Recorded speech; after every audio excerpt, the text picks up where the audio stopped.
VCY America presents Crosstalk, a nationwide call-in program discussing issues that have an effect on our families, our communities, our churches, our nation, and our world. Crosstalk, an opportunity for you to voice your concerns for biblical principles. And now live by satellite and around the world on the internet at vcyamerica.org. Here is today's Crosstalk. Well, thank you for joining us today here on Crosstalk. Moms and dads, if you have young children standing by the radio, would suggest you get them occupied with some other activity as to some of the issues we're going to be talking about on today's program. Before I get to introduce our guests, though, folks, our country is totally out of control. There are those who would suggest that there is a dereliction of duty on the part of those who lead this country. When I saw just moments ago the headline come through on Fox News about the Department of Homeland Security that has started to release, listen to this, folks, releasing thousands of illegal immigrants, blaming it on the budget cuts. The Department of we have so much waste, so much wasteful spending that is taking place through every single level of government. And here we have the Department of Homeland Security has started releasing hundreds of illegal immigrants held in local jails in anticipation of expecting these automatic budget cuts in a move one Arizona sheriff called politically motivated and dangerous. I believe it's Pinal County Sheriff Paul Babbo said today that Immigration and Customs Enforcement released more than 500 detainees in his county alone and over the weekend. A spokesman for him told Fox News that ICE officials have said they plan to release a total of nearly 10,000 illegal immigrants.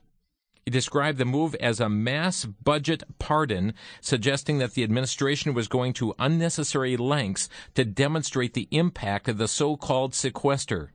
Folks, keep in mind that the monies of this sequester, we're talking this is just days of spending here in the United States.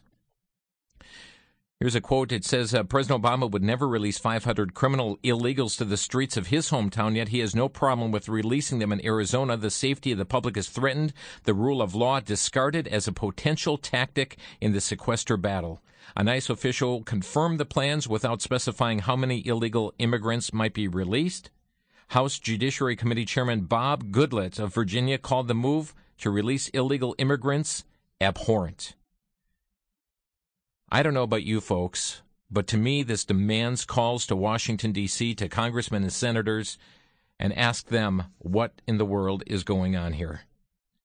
Folks, there needs to be accountability where they're releasing detainees. There a total of nearly 10,000 illegal immigrants, people breaking the law, many of which we find are involved in all kinds of scandals and rapes and murders and thieveries and all kinds of things happening across the United States. Somebody needs to be held accountable for this, and it's not those who say we need to cut back on spending. Well, folks, I need to turn gears here today because there are other issues, but I tell you these horror stories of cutting but 2.5 cents on a dollar. Folks, if you have a $100 grocery bill and saying, we're going to have to cut back to $97.50 this week, folks, we've got a problem here, and the problem is with the spending in Washington. But as we do switch gears, please know on another issue, we are seeing chaos erupt. The slippery slope started when we started hearing across the nation this word tolerance. We were told we just need to tolerate the homosexual lifestyle, the gay lifestyle. This new tolerance was promoted in schools, and then we saw a push toward domestic partnerships and civil unions, but this was not the end, but just the beginning, just a stepping stone for what is called, by some, same-sex marriage. It's a term in which the terms contradict themselves. The education system has been impacted, which we're going to talk about extensively here today. But we have seen this in communities all across this country where gay and lesbian advisory committees have been launched up and established in promoting what they call, quote-unquote, safe schools, talking about increasing holdings in their libraries to promote lesbian, gay, bisexual, transgender activity, to bring homosexual speakers into classrooms, to fully indoctrinate youth in this regard. Entertainment has been impacted. Corporate America has been impacted. And now we see corporate America trying to clamp down on the Boy Scouts for their seeking to have moral values in the Scouts. The government has been impacted. The White House, the Department of Justice, the Department of State, all holding celebrations for gay, lesbian, bisexual, transgender celebration months. Hate crimes has been enacted and passed, and soon we're going to see resurface again the Employment Non-Discrimination Act. Bakers who refuse to make a cake for a same-sex couple are all of a sudden under scrutiny. And all the new ground that's been claimed by the activist homosexual agenda is broadening to now transgenders as well. Well, here to discuss the latest on how his state is being taken over is Brent Camenker. He is president of Mass Resistance. They're a pro-family action center based in the state of Massachusetts. Brian, thank you so much for being with us today. Good to be here. Brian, we understand that there has been just a new official interpretation of state law that has just been released by the Massachusetts Commissioner of Education, Mitchell Chester. Tell us what's happening. Well, man, you almost don't know where to start. It's so bizarre. A year ago, well, actually maybe a little over a year ago, the legislature in the middle of the night passed this transgender rights law, and they basically forced it through. And what it had was parts of it affected the public schools, and we warned people that it would. And so what it does is it orders public schools essentially not to discriminate on gender identity, which is this ridiculous term anyway. And so last Friday, the Department of Education came out with its official guidelines. Guidelines is a sort of a nice term for here's what you have to do, forcing all the schools in the state to radically adjust themselves to comply with this, and the kinds of things that they want, they're saying that you have to do are just we've listed them on our website. You can also download the document yourself. They include, for instance, that if boys think that they're girls or claim to be girls, they get to play on girls' sports teams, join the cheerleaders, use girls' locker rooms and changing facilities and restrooms throughout the schools.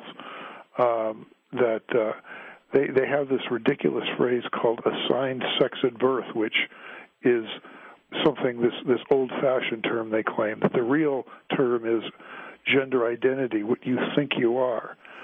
And if a child wants to have the school change his gender identity, the parents aren't even involved.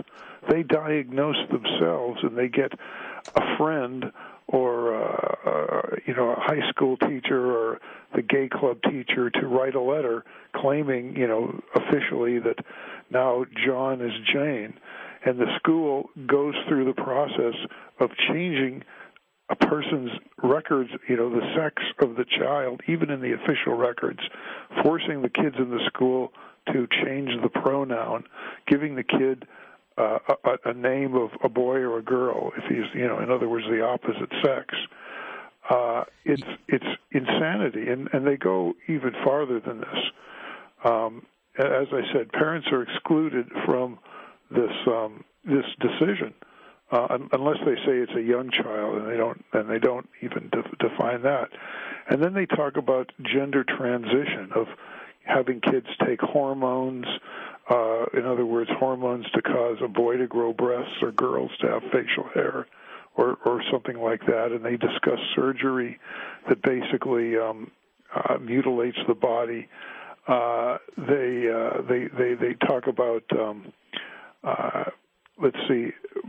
banning, withdrawing the concept of gender entirely from the school, where you don't even refer to boys as boys, he or she, and not having the schools have different clothing for girls and boys, things like that.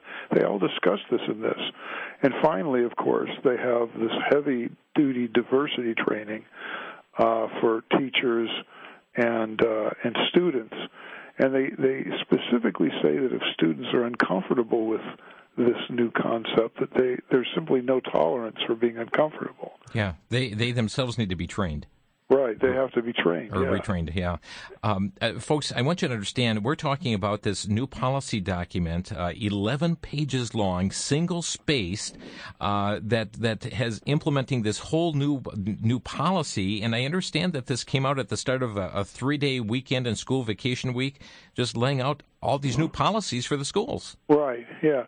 Now, of course, they did it on a Friday afternoon.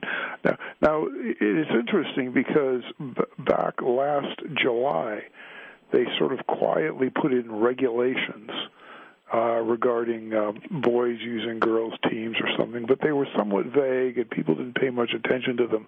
These are very specific, and they dot the I's and cross the T's, and here's what you must do. Now, they go much farther than the law actually demands. I mean, any logical reading of what the law says, and it's had a big impact here. I want you to also know that this morning at the monthly meeting of the State Board of Education, I addressed the board on this issue in very, very strong terms, and they were not pleased. I had, made an appointment, and they let me come in and do it. I can tell you this: they're very radical people. They believe this stuff, and it was talking to them, and we have the video of it. I'm going to post it. Was sort of like throwing a bucket of cold water on them. But they are on board with these ridiculous concepts, and I was very clear. This is insanity. It's lunacy. You've made yourselves the laughing stock internationally. We actually got a call from London about this when we posted it on our website. It is, and we also, by the way, have a bill in the legislature which we've put together to repeal this whole thing. They even in Massachusetts, it took them 3 sessions to pass this because it is so radical. And the only way they were going to pass it, they were able to pass it even then, was at one of these late night sessions where the leadership basically forced it through. And in the Senate, they didn't allow any debate, and in the Senate, they didn't even allow a vote. They just did this phony voice vote. So nobody, has his name on anything, and this is the brave new world, and I think that people around the country need to pay attention because across the country they are starting these things too. They are starting these same legislations, both on a local level and on a state level. So people need to watch out because this is coming to them. And folks, I hope you understand what Brian is saying here, because what it began in Massachusetts with same-sex marriage is leading into this new all-out assault on traditional family values, on having proper gender distinctions as to how we are born. And I tell you, the mass confusion that is taking place, the transgender chaos that is taking place, and the impact upon families all across the state of Massachusetts. Keep in mind, there are other states that are heading in the same direction. We'll talk more about it when we come back. You're listening to Crosstalk.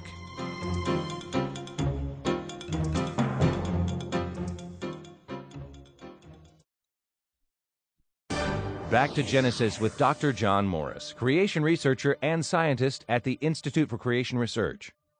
Dr. Morris, is man the only living thing that uses tools? Chris, there are a number of animals that use tools. Chimps have even been known to poke a stick through a termite mound to bring out some of the insects. But so what? Does this indicate that man came from the animals and got his tool-making ability from the animals? Of course it doesn't. Creationists are quick to admit that certain animals have marvelous abilities and a certain level of intelligence, but they're different from humans. God created each basic animal kind after that kind and gave it the ability to do what it needed to do. But humans are created in His image. Man is different from the animals, and it's been that way since creation, ever since back in Genesis. Thanks, Dr. Morris. For more on Genesis, visit us on the web at www.icr.org. That's www.icr.org. Until next time, I'm Chris O'Brien.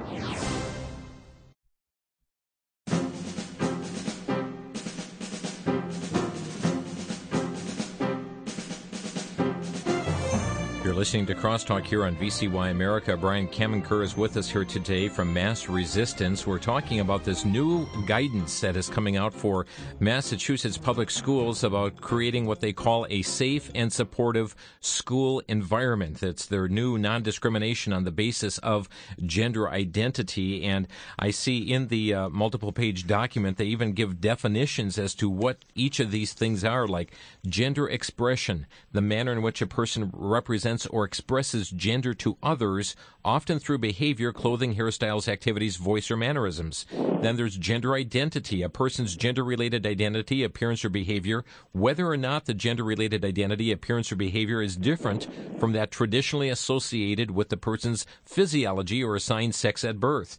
A gender nonconforming, that's a term used to describe people whose gender expressions differs from stereotypic expectations. The term gender variant or gender atypical are also used. And then transgender, an umbrella term used to describe a person whose gender identity or gender expression is different from the traditionally associated with the assigned sex at birth.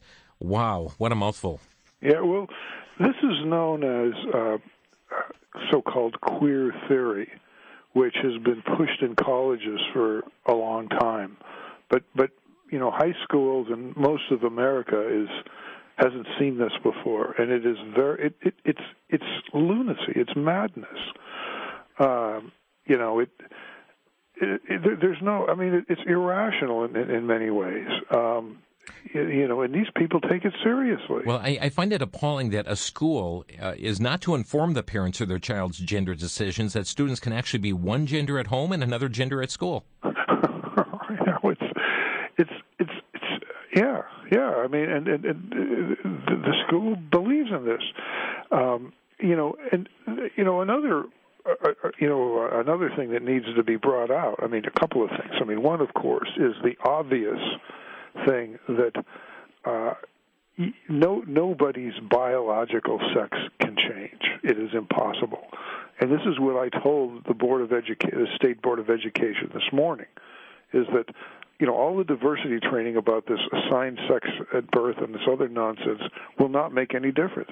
A person's biological sex does not change.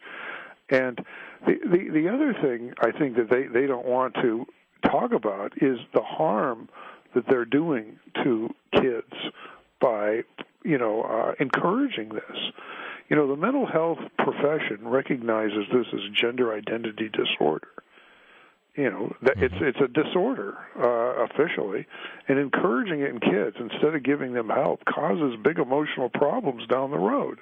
You know, not to mention the trauma to other students. And, you know, over the years, I have talked to young adults who, you know, got involved in this behavior, and thankfully there was intervention, and they're living normal lives now. But, you know, when you talk to some of these ex-transgenders, the horrible, you know, things that it does, you know, the effects to them are just astounding.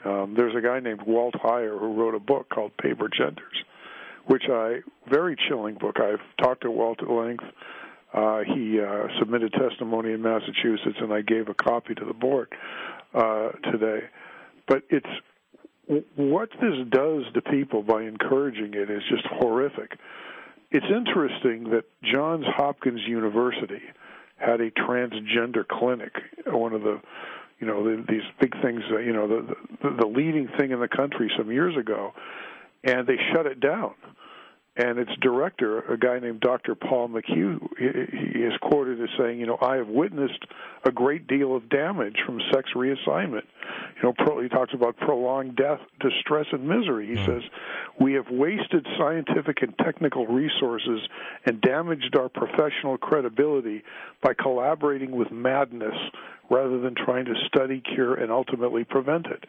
This is what the legitimate mental health people are saying, and you know the activists have taken over the insane asylum. Well, yeah, I saw Fox News reported that schools can no longer have what they call gender-based activities. Like, okay, all you boys line up over here, and all you girls line up over here. That's thrown out the window. They can't do that anymore. Yeah. It's insanity, and you know, one of the things that I found is you cannot go to these people and discuss it rationally, because it's beyond that. You in many ways have to scream at them, which is sort of what I did today. I mean, I didn't. I mean, I was polite, but I was, I didn't hold back, and that's what people have to do. It is that level of just insanity that's going on, and these people are serious. You might your listeners might go to our website massresistance.org and see our recent posting of when they signed the bill, and the radical transgender activists who came and spoke and talked about what their plans are going forward, because they're not stopping here. No, it's never enough. And the governor was there. He was right on board. The attorney general talked about how she's going to enforce it and enforce it pretty vigorously. These guys are serious, and it's just nuts. One news service even indicated that many of the elementary schools in some of the smaller towns in Massachusetts include children from kindergarten all the way through the 8th grade in the same building, so making it possible for boys as old as 14 to share facilities and restrooms with girls as young as 5. Right, yeah. It's nuts. And parents are really starting to get very concerned. I've gotten calls from pastors around the state who are very upset. Also, particularly like Hispanic pastors who really want to do something, and it's time to do it. We tried to warn people when this bill was being passed, and a lot of people didn't take it too seriously. One of the problems was that they kept referring it to as the bathroom bill. Mm-hmm. And, I mean, that's a very emotional label, and it got people going, but it didn't really it didn't really give the whole force of how bad this was, because it is basically, it's less about just bathrooms, but about the whole transgender movement taking over.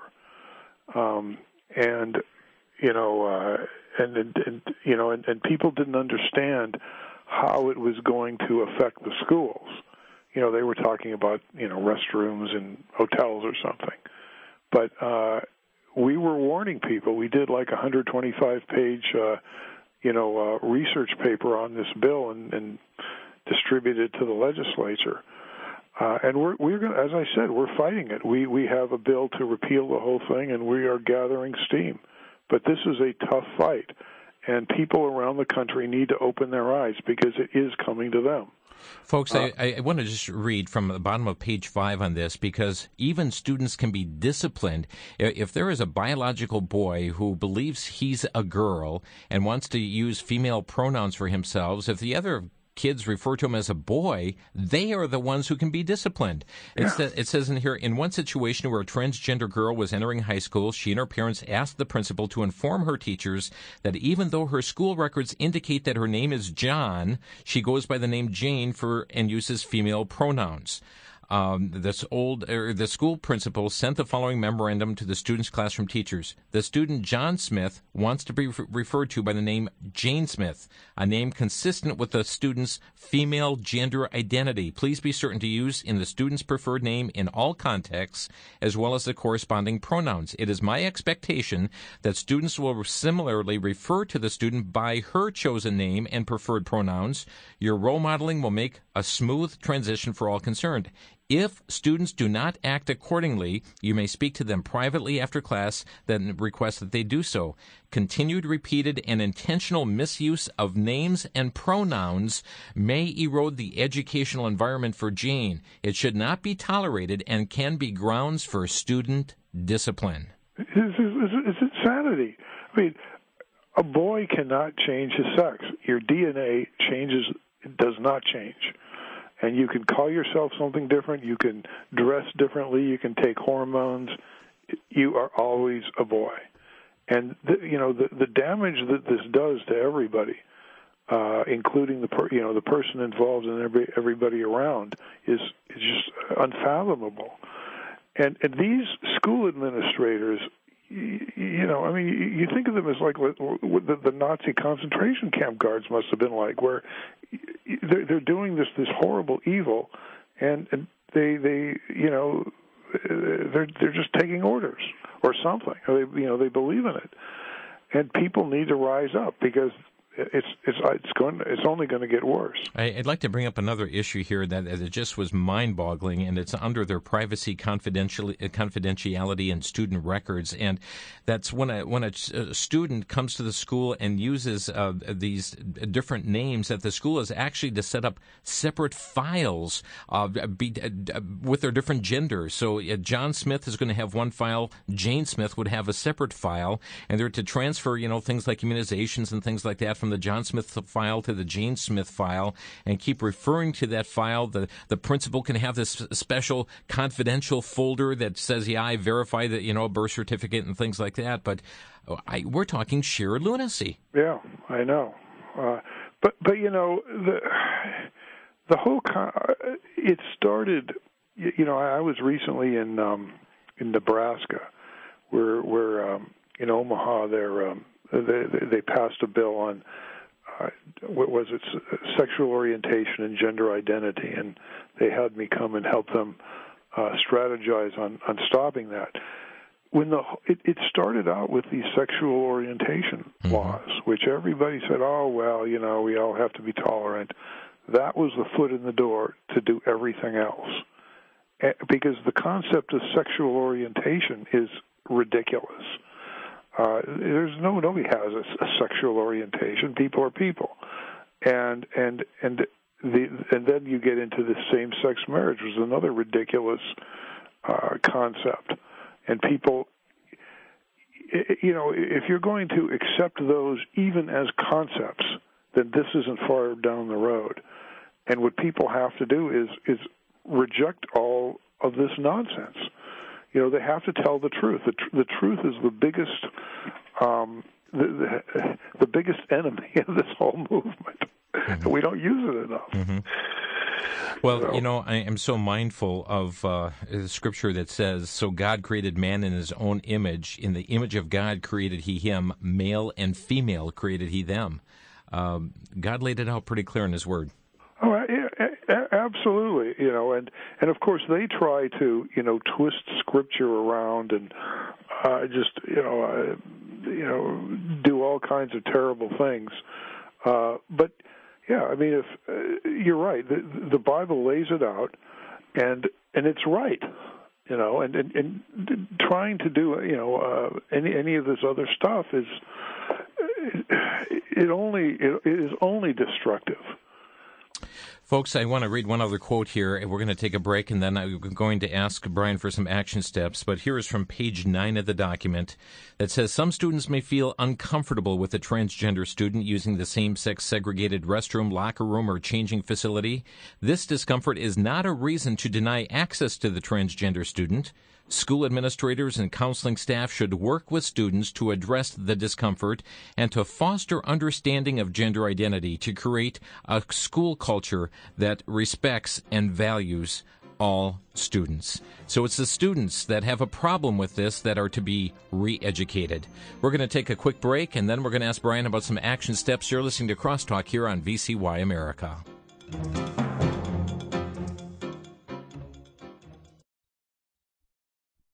From Dave Cristiano Films come 2 DVDs which emphasize a high standard of purity. Pamela's Prayer tells the story of Pamela Buckland. All of her friends were dating, but Pamela was not. It seemed unfair that her father insisted on a high standard of purity.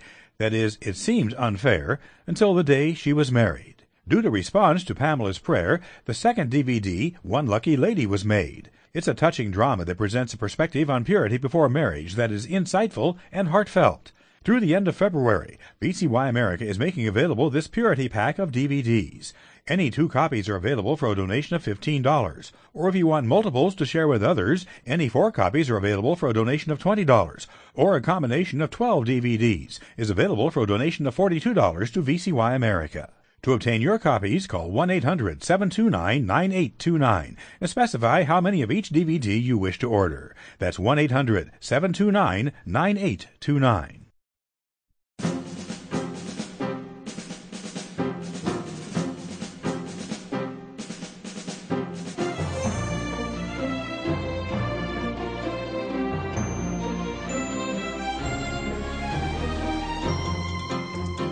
Folks, we're seeing a new transgender chaos take place in the state of Massachusetts, and the ramifications are just huge, and they're growing and growing. Brian, when lawmakers pass this transgender or this non-discrimination bill, are they taking this to a new level that lawmakers never intended for it to go? Well, I guess yes and no. Or in further, the sense that, or perhaps further than what they actually enacted? Well, I think that what happened is that almost none of the lawmakers actually read the bill, sort of like Obamacare. None of the ones I talked to read it. I think maybe 1% of the people who voted on it actually read it.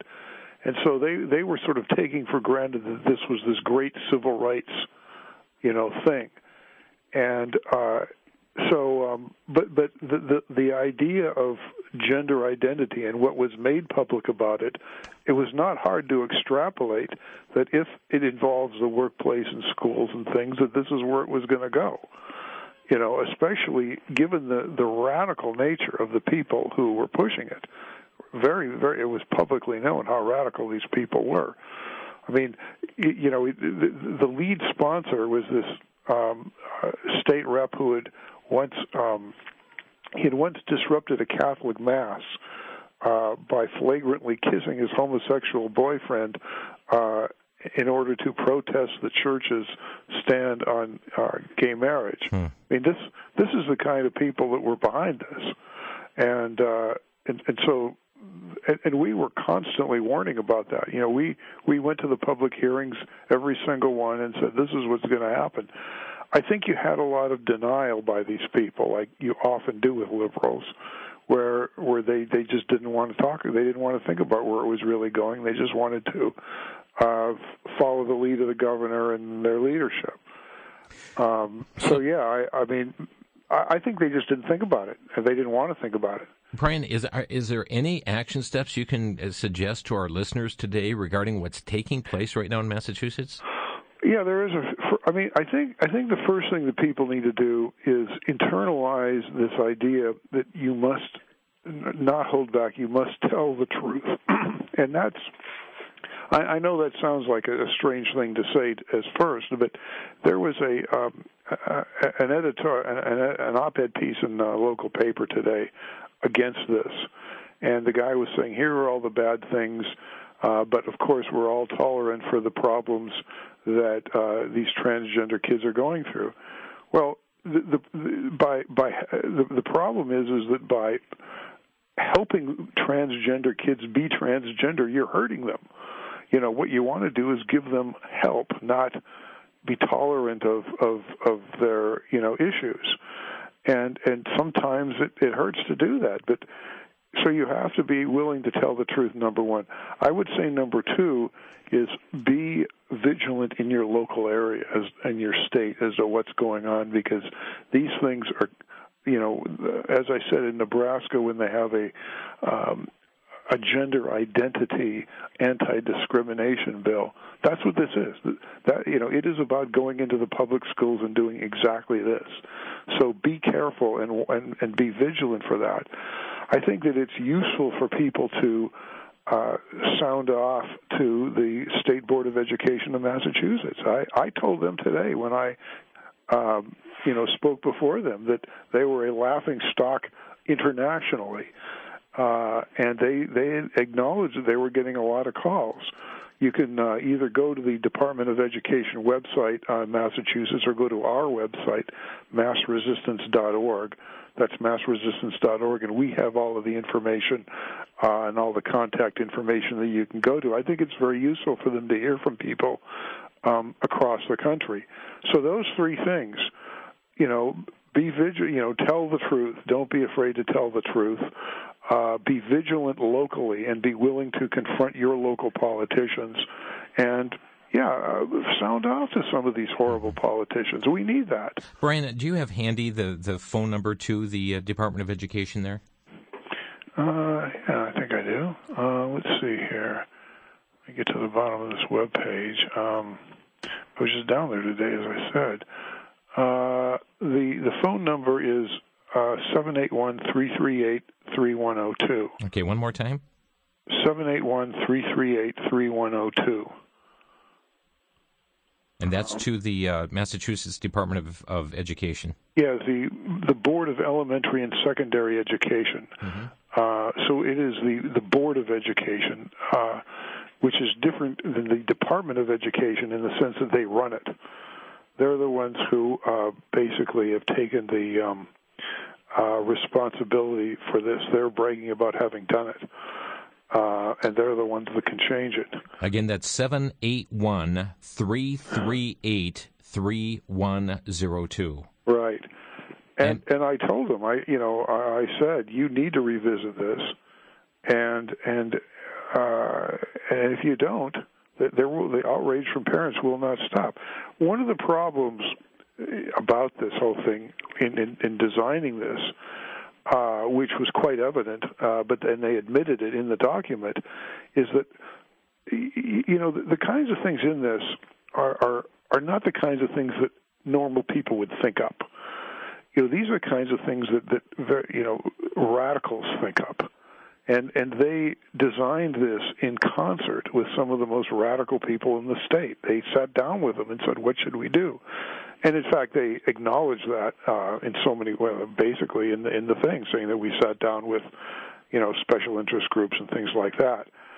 And that's a big problem. And I told them, you got to be sitting down with people with common sense, not these kinds of radical people. And you're doing a great disservice to children and parents everywhere, and they're not going to like it.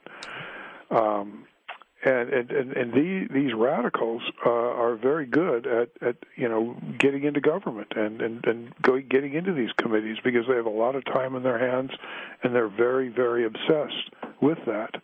And people need to be vigilant. Folks, I'd like to open our phone lines to get your reaction to this here today, the new guidance for Massachusetts public schools. And somebody was saying, well, that's out there. I'm not affected by it. Folks, don't deceive yourselves. It is coming to your school district, too. It is coming to your state as well. Our number to crosstalk is 800-733-9829, 1-800-733-9829.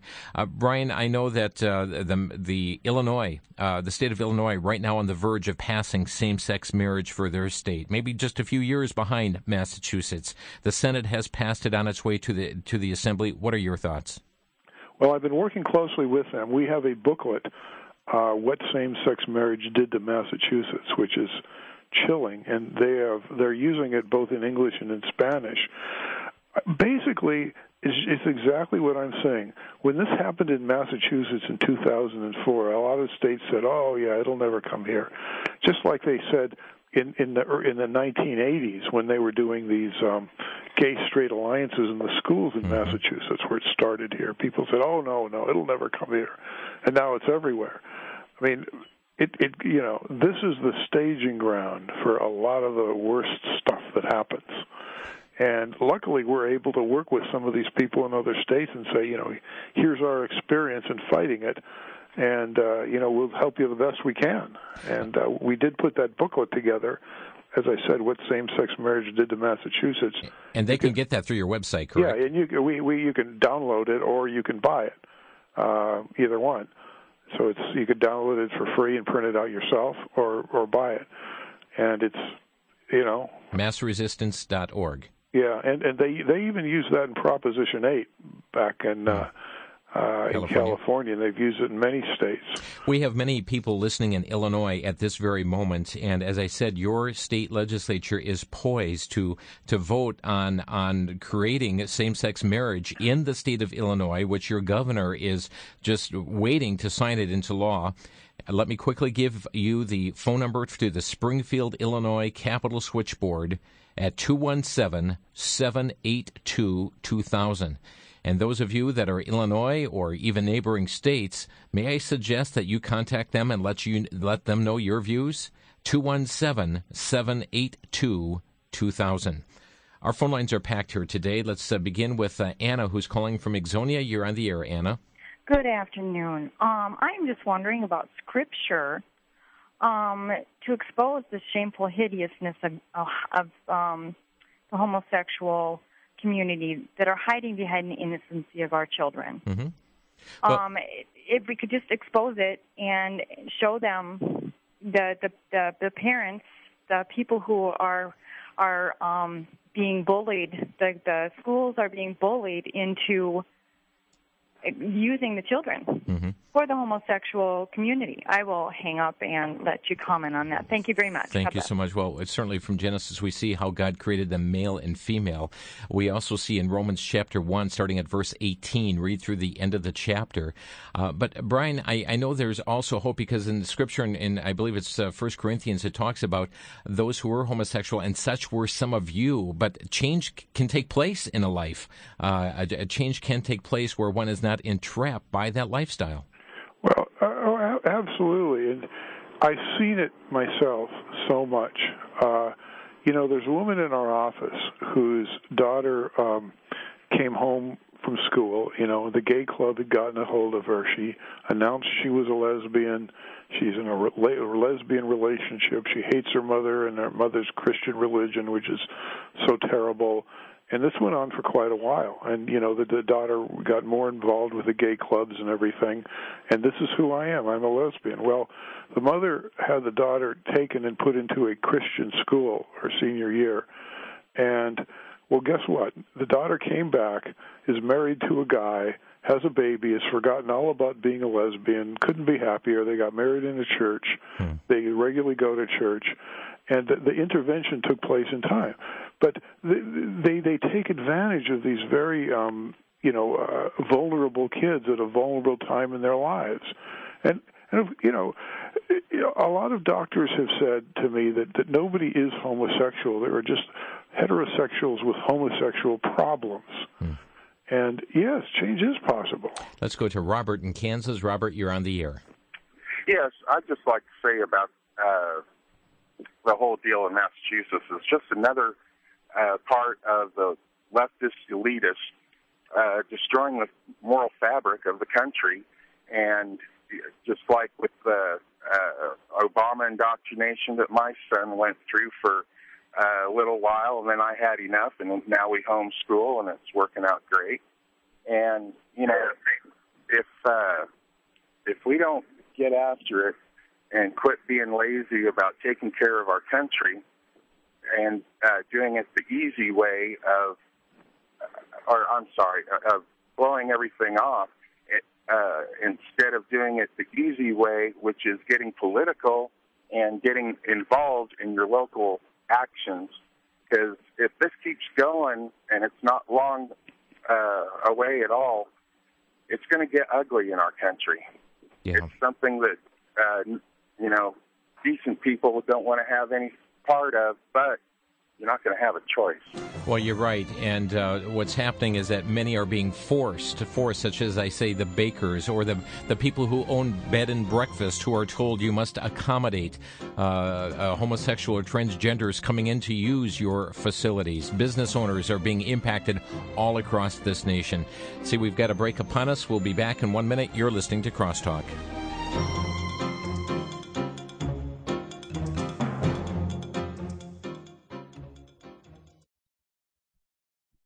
For the Worldview Weekend Minute, I'm Brandon House. Our website is worldviewweekend.com. There are 6 main worldviews that rule the world. Now, there are more than 6 worldviews, but there are 6 main worldviews that rule the world. One of those is Islam. And did you know that worldview is becoming very heated here in America? Did you know that there are numerous reports, including the WorldTribune.com reporting, that Obama is covertly recruiting Muslims as Democrats? We have reports from people like U.S. Congressman Louis Gohmert, 1st District of Texas, stating that the administration appears to be complicit in supporting the designated terrorist organization Hamas. We have another report from Accuracy in Media titled "The Enemy is Inside the Wire," talking about how we now have radical Muslims connected to Hamas and Islamic Society of North America inside the Department of Homeland Security and other major organizations. There is a worldview war going on in America.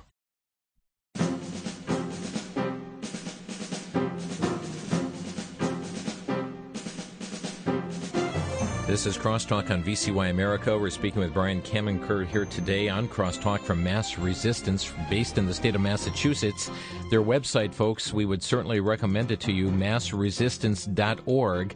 On the top right of their page, you're going to see a book there, What Same-Sex Marriage Has Done to Massachusetts. You can read it right online. You can download it. You can contact them for copies of it. But a very eye-opening book as to see what's happened in the state of Massachusetts and what's in store for other states that have adopted this. But, folks, the ramifications will go well beyond the borders of states that have just brought about same-sex marriage that will impact every single American. We're taking your calls today, your comments and questions. We're going next to Bob in South Dakota. Bob, you're on the air. Hello. First of all, I want to thank you so much for VCY America and for Crosstalk and for your contributions to that. I listen as often as I can, and I'm always blessed. Well, thanks for listening. And a big thank you also for bringing this horrendous issue that's taking place in Massachusetts and sounds like perhaps in Nebraska to our attention.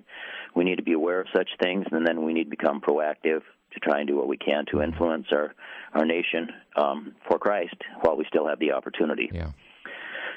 I definitely will be calling this number that you gave for the Board of Education for Massachusetts. And I'm wondering, would it be of any benefit, do you think, to call our local representatives?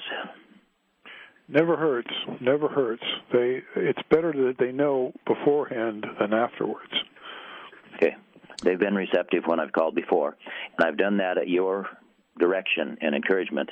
And again, so much thank you so much. You are the people who supplied the telephone numbers and the encouragement and told us of the need and the importance of calling it at different times.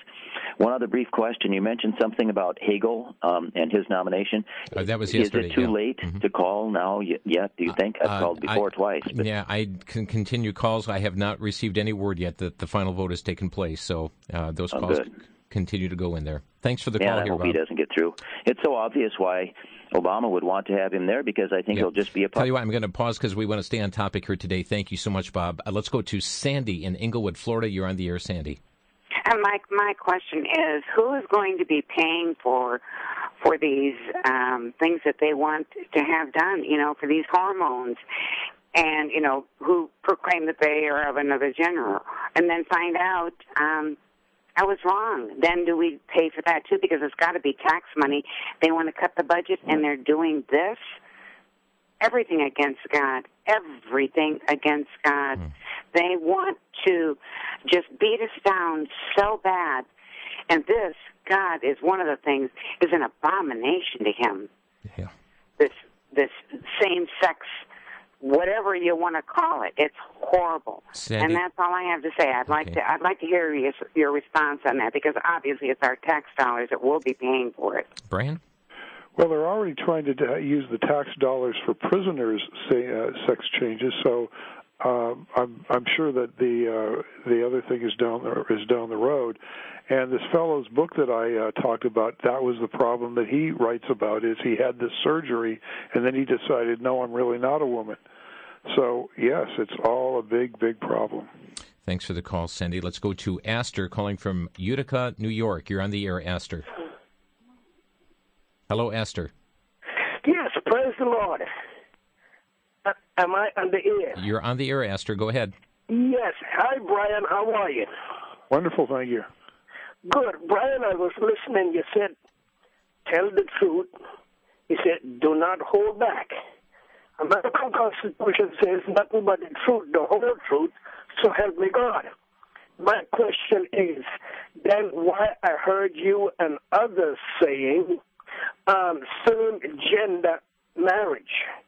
The Bible doesn't say that. The Bible says marriage is between a man and a woman. Yeah, we don't dispute that, Esther. The Bible says marriage between two men or two women, it's an abomination. We agree with you, Esther. So then stop calling it marriage. No, and that's why I said, Astor, I said so-called same-sex marriage. I said so-called. I said it's an oxymoron even within the term. So I don't dispute that with you, Astor, so we don't need to argue over that issue. But, Brian, I'm sure you're in agreeance with what's being said there. Yeah, basically, yeah. Mm-hmm. This is a huge scriptural issue here. and people need to follow the scriptures and not the liberals on this one. Let's go to Pensacola, Florida. Michael, you're on the air. Yes, sir. I just want to say that one of the things that go on in this nation is causing a lot of problems is because we have absentee parents. I don't mean physically not there, but mentally they're not there doing their job. No, I just couldn't imagine me walking to my father and telling him that I thought I was a girl.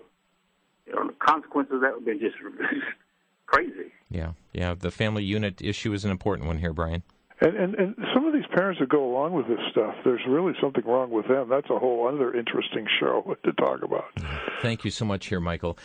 Brian, the other thing I guess I want to convey here today is that suppose this continues as it is in Massachusetts with transgenderism and these rules that have been just released here a week ago. This is not the end. I mean, it is going to be a continued push and further push in deviant sexual behavior. If it's not in further areas of transgenderism, it's going to be another topic as well. Oh, absolutely. And they've said that. You know, at the we have that on our website. The governor and these activists have made speeches saying, no, we're just getting started. And so you're right. And it needs to be confronted finally.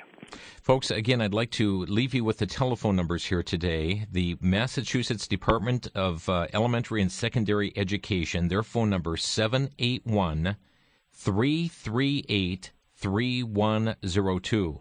781-338-3102. Regarding the Illinois issue, folks, this state is on the verge of passing what is called same-sex marriage. I don't agree with the term, as the caller pointed out, but their capital switchboard needs to ring off the hook at 217-782-2000. 217-782-2000. And, Brian, let me give you the last 30 seconds here to share what's on your heart. Well, I would encourage people, as I said, to tell the truth. You can also, by the way, we're constantly posting stuff on our website, massresistance.org, pertaining to this all over the country and, in fact, all over the world. You can get on our email list, which is very useful if you have email. And I want to thank you for having me on here. And we are trying to help people around the country confront these kinds of problems. So thank you. Well, thank you, Brian, and thank you for being on the front lines to keep us aware of these important issues. That was Brian Camenker from Mass Resistance. Again, massresistance.org is their website. Visit it, download that booklet there on what same-sex marriage has done to their state, because it's coming your way as well.